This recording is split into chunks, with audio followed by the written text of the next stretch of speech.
ચાલો મિત્રો, વાનેચા ફેમિલી વોકમાં આપનું હાર્દિક સ્વાગત છે. આજે હું તમને સરસ મજાની લીલી તુવેરની સિંગ બતાવી રહ્યો છું મિત્રો. કારણ કે લીલી તુવેરમાંથી આજે આપણે સરસ મજાની કચોરી બનાવવાની છે મિત્રો. તો તમે પૂરેપૂરો વિડીયો જોઈજો. કારણ કે વાડીમાંથી આજે આપણે સરસ મજાની તાજી એવી તુવેરની સિંગ લાવ્યા છીએ મિત્રો.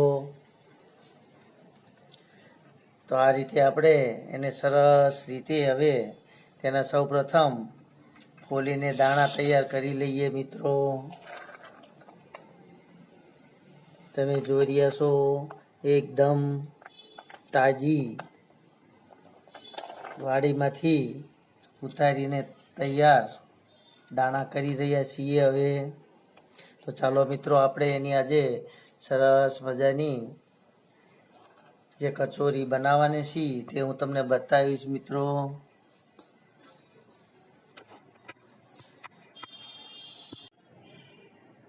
ચાલો મિત્રો, આપણે રસોડાની અંદર આવી ગયા છીએ. આજે આપણે સરસ મજાની રેસીપી બનાવવાની છે. તેના માટે હું તમને મટીરિયલ બતાવી રહ્યો છું મિત્રો. આજે આપણે સરસ મજાની તાજી તુવેરની કચોરી બનાવવાની છે મિત્રો. ચાલો મિત્રો, તો આપણે લીલી તુવેરની કચોરી બનાવવા માટેનું જે મટીરિયલ લીધેલું છે તે હું તમને બતાવી દઉં મિત્રો. તો સૌપ્રથમ તો આપણે લીલી અને તાજી સરસ મજાની તુવેર લીધેલી છે. તેમજ ઘઉંનો લોટ 1 વાટકી લીધેલો છે. તેમજ મેંદાનો લોટ પણ આપણે લીધેલો છે. તેમજ તેની અંદર ઉમેરવા માટે થોડા તલ અને થોડીક વરિયાળી જે આપણે લીધેલી છે મિત્રો. તેમજ આપણી વાલી કોથમીર પણ છે. તેમજ એક લીંબુ લીધેલું છે. તેમજ એક ગાંગડો આદુનો પણ લીધેલો છે. તેમજ થોડીક મરચી પણ તાજી લીધેલી છે. તો ચાલો મિત્રો, હવે આપણે સૌપ્રથમ આપણી જે લીલી તુવેર છે તેને બાફીને તૈયાર કરી લઈએ. અને બાફીને તૈયાર કર્યા પછી જ કચોરીનો સરસ મજાનો મસાલો આપણે તૈયાર કરશું મિત્રો. તો ચાલો હવે સૌપ્રથમ લીલી તુવેરને કુકરની અંદર બાફી લઈએ. ચાલો મિત્રો, તો આપણે સરસ મજાની લીલી તુવેરની કચોરી બનાવવા માટે તુવેરને એટલે કે લીલી તુવેરને બાફવા માટે મૂકી દીધી છે મિત્રો. ત્યાં સુધીમાં જે આપણી તુવેર પાકી જાય ત્યાં સુધીમાં આપણે સરસ મજાનો લોટ પણ બાંધીને કચોરી માટે તૈયાર કરી લઈએ મિત્રો. તો સૌપ્રથમ આપણે 1 વાટકી ઘઉંનો લોટ તેમજ 1 વાટકી મેંદાનો લોટ અંદર ઉમેરેલો છે મિત્રો. તેમજ સ્વાદ પ્રમાણે મીઠું, થોડીક ખાંડ ઉમેરશું મિત્રો. તેમજ થોડુંક તેલ ઉમેરવાનું છે મિત્રો. જે આપણે કચોરી માટે સરસ મજાનો લોટ તૈયાર કરી રહ્યા છીએ તે હું તમને બતાવી રહ્યો છું મિત્રો.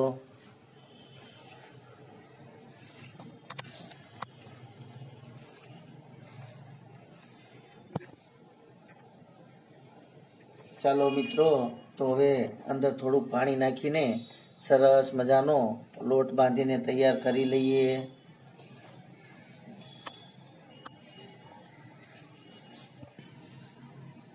ચાલો મિત્રો, આપણો કચોરી માટેનો સરસ મજાનો લોટ તૈયાર થઈ ગયો છે. તો હવે તેને કપડું વીંટીને 4 થી 5 મિનિટ સુધી પડ્યો રહેવા દઈશું મિત્રો. તો ચાલો બીજી તૈયારી પણ આપણે આગળ ચાલુ કરી દઈએ. ચાલો મિત્રો, તો આજે આપણે લીલી તુવેરની સરસ મજાની કચોરી બનાવવા માટે તુવેર બફાઈને તૈયાર થઈ ગઈ છે, તમે જોઈ રહ્યા છો. તો ચાલો હવે આપણે એનો સરસ મજાનો મસાલો તૈયાર કરી લઈએ મિત્રો. સૌપ્રથમ આપણે જે બાફેલી તુવેર છે તેને આ રીતે ક્રશ કરી નાખશું મિત્રો, એટલે કે થોડીક ભાંગી નાખવાની છે મિત્રો.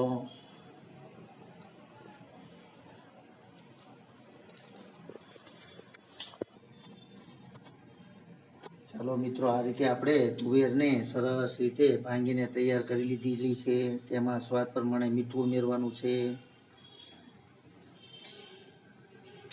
ત્યાર પછી થોડાક તલ અને 1 ચમચી વરિયાળી પણ અંદર આપણે ઉમેરી દીધી છે મિત્રો,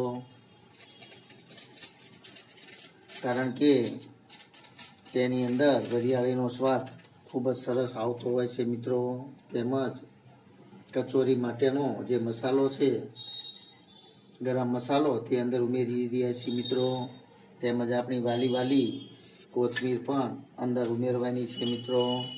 તેમજ આપણે થોડીક 1 ચમચી ખાંડ ઉમેરશું, અને જે આપણે મરચાંની ને આદુની પેસ્ટ તૈયાર કરેલી હતી તે પણ અંદર ઉમેરી દીધી છે મિત્રો. તેમજ 1 લીંબુ પણ અંદર આપણે મિક્સવાનું છે મિત્રો. તમે તમારા સ્વાદ પ્રમાણે ખાટું કે મોળું રાખી શકો છો. ચાલો તો હવે તેને બરાબર મિક્સ કરીને મસાલો આપણો તૈયાર કરી લઈએ. ત્યાર પછી આપણી જે લોટ બાંધીને તૈયાર રાખેલો છે તેની અંદર કચોરી તૈયાર કરીને ભરી દઈશું મસાલાને. ચાલો મિત્રો, તમે જોઈ રહ્યા છો આપણી જે લોટ બંધાઈને તૈયાર થઈ ગયો હતો, તો હવે આપણો મસાલો પણ તૈયાર થઈ ગયો છે. તો આપણે હવે કચોરી તૈયાર કરી લઈએ મિત્રો. સૌપ્રથમ આપણે આ રીતે રોટલી વણવાની છે મિત્રો. ત્યાર પછી જે આપણે મસાલો તૈયાર કરીને રાખેલો છે તે અંદર આ રીતે ભરીને કચોરી તૈયાર કરશું મિત્રો.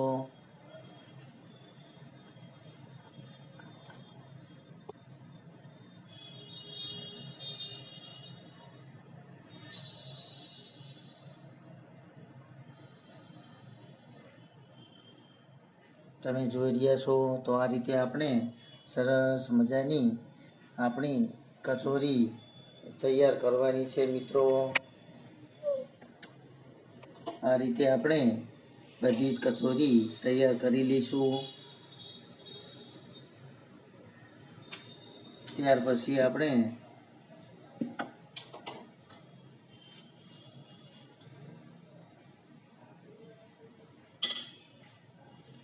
કારણ કે કચોરી એકદમ કડક બને તે માટે આપણે તેને પછી તેલની અંદર તળવાની હોય છે મિત્રો. ચાલો તો હવે આપણે આ રીતે બધી તે કચોરી આપણે રોટલીની અંદર મસાલો ભરીને તૈયાર કરી લઈએ મિત્રો. ત્યાર પછી આપણે તેને તેલની અંદર સરસ રીતે તળવાની છે મિત્રો. ચાલો મિત્રો, આપણે સરસ રીતે આપણો કચોરીની અંદર મસાલો ભરીને તૈયાર કરી લીધેલી છે મિત્રો. તમે જોઈ રહ્યા છો. તો ચાલો હવે આપણે તેલ પણ આવી ગયું છે, તો એને સરસ રીતે તળી લઈએ મિત્રો. તમે જોઈ રહ્યા છો સરસ મજાનું તેલ પણ આપણે આવી ગયું હોય, જે આપણે ધીમા તાપથી તેને તળવાની હોય છે મિત્રો. જો છેદ પણ વધારે તેલ આવી જશે તો આપણી કચોરી ફાટી જાય છે અને અંદરથી ભરેલો મસાલો બહાર નીકળી જાય છે, અથવા તો અંદરથી કાચી પણ રહી જાય છે મિત્રો.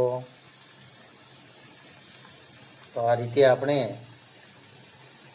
બધી જ કચોરીને ધીમા તાપથી તળવાની છે મિત્રો.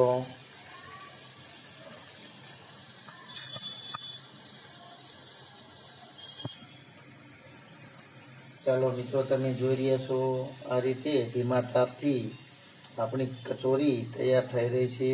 તેને આ રીતે એકદમ પોચા હાથથી ફેરવવાની હોય છે મિત્રો.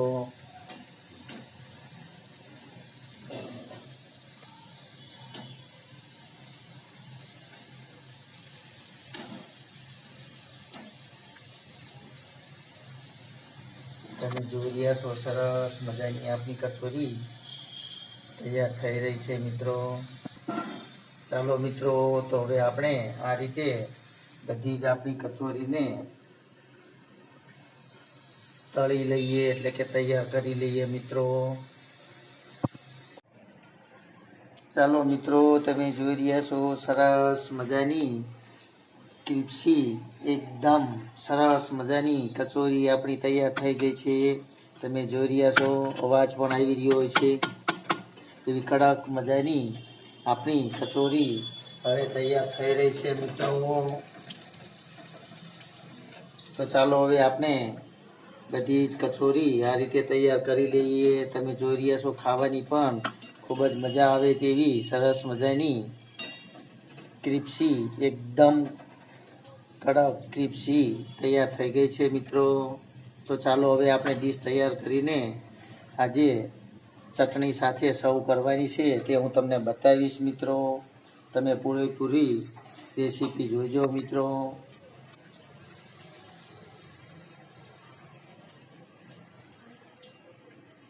ચાલો તો હવે આપણે ડીશ તૈયાર કરી લઈએ. ચાલો મિત્રો, આપણી સરસ મજાની કચોરી તૈયાર થઈ ગઈ છે. તમે જોઈ રહ્યા છો.